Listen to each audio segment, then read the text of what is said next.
Praise the lord. దేవుని పరిశుద్ధమైన నామమునకు మహిమ కలుగును గాక. ప్రభు నామమున మీ అందరికీ హృదయపూర్వక వందనాలు. ఈ ఉదయకాలము దేవుని వాక్యాన్ని విందాం. మత్తయి సువార్త 26వ అధ్యాయము 39వ వచనము.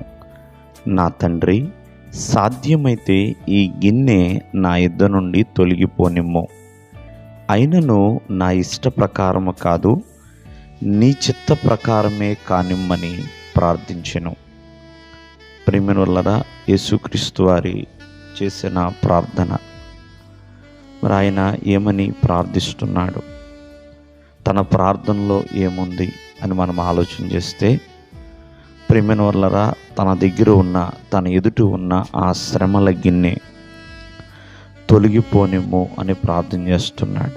అంతేకాకుండా తన ప్రార్థనలో దేవుని చిత్త ప్రకారమే జరగాలని కోరుకుంటున్నాడు. ప్రియమైనవారా, ఎందుకంటే తండ్రి ప్రణాళిక, తండ్రి ఉద్దేశము, తండ్రి చిత్తము నెరవేర్చాలని ఆయన కోరుకొని ఉన్నాడు. కాబట్టి కావున నీ చిత్త ప్రకారమే కానిమ్ము, నా ఇష్ట ప్రకారము కాదు అని తనంతట తానుగా ప్రభువుకి అప్పగించుకుంటున్నాడండి. ఎందుకంటే తండ్రి చిత్తానికి కుమారుడు లోబడ్డాడు, విధేయత చూపించాడు, తనను తాను పూర్తిగా అప్పగించుకున్నాడు. ప్రియమైన వాళ్ళరా, తండ్రి కూడా ఏం మాట్లాడలేదు, మౌనంగా ఉన్నాడండి. కావున ఈరోజున ఆలోచించండి, మన యొక్క జీవితంలో దేవుని చిత్తము జరగాలి.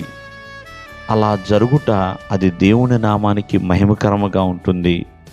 2 మనకు అది ఆశీర్వాదకరముగా ఉంటుందండి. కావున ఈరోజున తండ్రి చిత్తానికి అప్పగించుకునే వారిగా ఉండాలి. అబ్రహామాన్ని పిలిచినప్పుడు అబ్రహాము అప్పగించుకున్నాడు కాబట్టి అది దేవుని నామానికి మహిమగా ఉన్నది, అబ్రహాముకి ఆశీర్వాదకరముగా ఉన్నది. ప్రియమైన వాళ్ళరా, సౌలా అని పిలిచినప్పుడు కూడా ప్రియమైన వాళ్ళరా, దేవుని మాట విన్నాడు కాబట్టి, దేవుని చిత్త ప్రకారము వెళ్ళమన్న చోటకి వెళ్ళాడు కాబట్టి మరి సౌలు కూడా దీవెనకరముగా ఉన్నాడు, అది దేవునికి మహిమకరముగా ఉన్నది. కావున దేవుని చిత్త ప్రకారము జరిగించుట ఎంతో ఆశీర్వాదకరము అనే విషయాన్ని ప్రతి ఒక్కరు కూడా గుర్తెరగాలి. ఇక్కడ యేసుక్రీస్తు వారు దేవుని చిత్తము చేశారు. అంత శ్రమైనా, అంత బాధైనా, హింసైనా అది తండ్రి ప్రణాళిక, తండ్రి యొక్క ఉద్దేశము కాబట్టి ఆ ప్రకారమే మరి తను నడుచుకుని ఉన్నాడు. మరి ప్రార్థనలో కూడా అదే కోరుకున్నాడు, అయ్యా నీ చిత్త ప్రకారమే కానిమ్ము అని ప్రార్థించాడు. కావున అనుదినము ప్రతి ఒక్కరము కూడా దేవుని చిత్తమును చేసేవారిగా ఉండాలి, దేవుని చిత్తములో నడవాలి. దేవుడు మిమ్మల్ని ఆశీర్వదించును గాక. ఆమేన్.